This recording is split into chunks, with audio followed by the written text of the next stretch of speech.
Genesis, Kapitulo 3. Ngayon, ang ahas ay mas tuso kaysa sa anumang hayop sa parang na ginawa ng Panginoong Diyos. At sinabi niya sa babae, "Oo, sinabi ba ng Diyos, huwag kayong kakain mula sa anumang puno sa halamanan?" At sinabi ng babae sa ahas, "Maaari kaming kumain ng bunga ng mga puno ng halamanan, ngunit ng bunga ng puno na nasa gitna ng halamanan, sinabi ng Diyos, huwag kayong kakain mula rito, ni huwag ninyong hahawakan, baka kayo ay mamatay." At sinabi ng ahas sa babae, "Hindi kayo tiyak na mamamatay, sapagkat alam ng Diyos na sa araw na kayo'y kumain mula rito, ang inyong mga mata ay mabubuksan at magiging gaya kayo ng mga Diyos na nakakikilala ng mabuti at masama." At nang makita ng babae na ang puno ay mabuti para sa pagkain, at na ito'y kaakit-akit sa mata, at isang puno na nais upang maging matalino, kinuha niya ang bunga nito at kumain. At ibinigay din sa kanyang asawa na kasama niya, at siya'y kumain din. At ang mga mata nilang dalawa ay nabuksan, at kanilang nalaman na sila'y hubad, at sila'y tumahi ng mga dahon ng igos at gumawa ng mga alampay. At narinig nila ang tinig ng Panginoong Diyos na lumalakad sa halamanan sa malamlam na araw. At nagkubli sina Adan at ang kanyang asawa mula sa presensya ng Panginoong Diyos sa gitna ng mga punong kahoy ng halamanan. At tinawag ng Panginoong Diyos si Adan at sinabi sa kanya, "Nasaan ka?" At sinabi niya, "Narinig ko ang iyong tinig sa halamanan, at ako'y natakot dahil ako'y hubad at ako'y nagkubli." At sinabi niya, "Sino ang nagsabi sa iyo na ikaw ay hubad?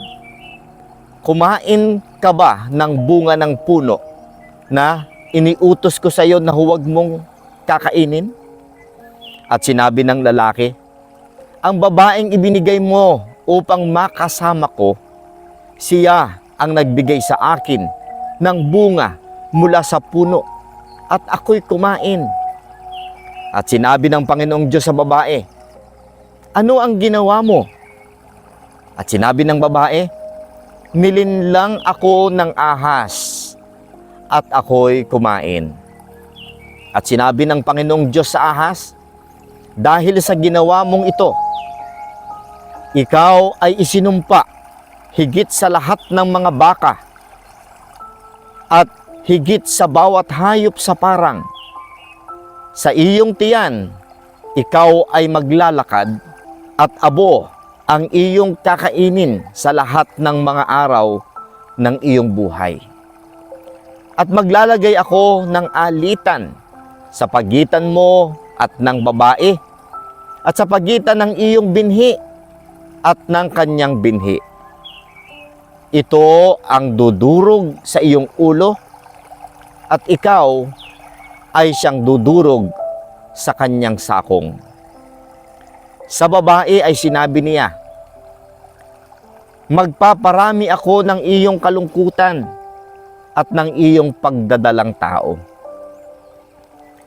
Sa kalungkutan ay manganganak ka, at ang iyong pagnanais ay magiging sa iyong asawa, at siya'y mamumuno sa iyo."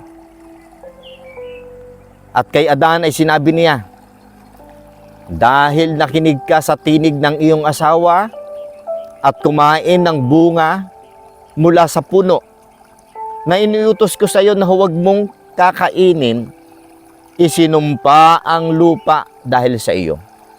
Sa kalungkutan ay kakain ka mula rito sa lahat ng mga araw ng iyong buhay.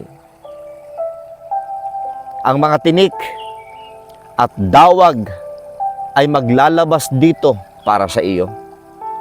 At kakainin mo ang damo ng parang. Sa pawis ng iyong mukha ay kakain ka ng tinapay hanggang ikaw ay magbalik sa lupa. Sapagkat mula rito ay kinuha ka, sapagkat alabok ka at sa alabok ka magbabalik. At tinawag ni Adan ang pangalan ng kanyang asawa na Eva, sapagkat siya ang ina ng lahat ng mga buhay. Kay Adan at sa kanyang asawa ay gumawa rin ang Panginoong Diyos ng mga kasuotang balat at dinamitan sila.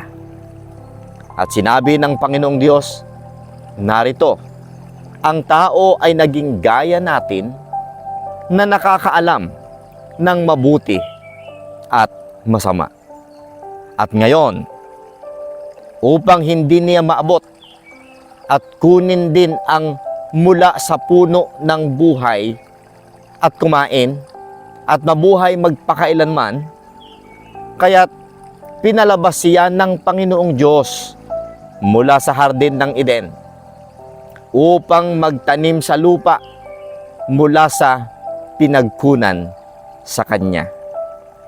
Kaya't pinalayas niya ang tao at naglagay siya sa silangan ng hardin ng Eden ng mga kirubin at isang naglalagablab na espada na umiikot sa lahat ng dako upang ingatan ang daan patungo sa puno ng buhay.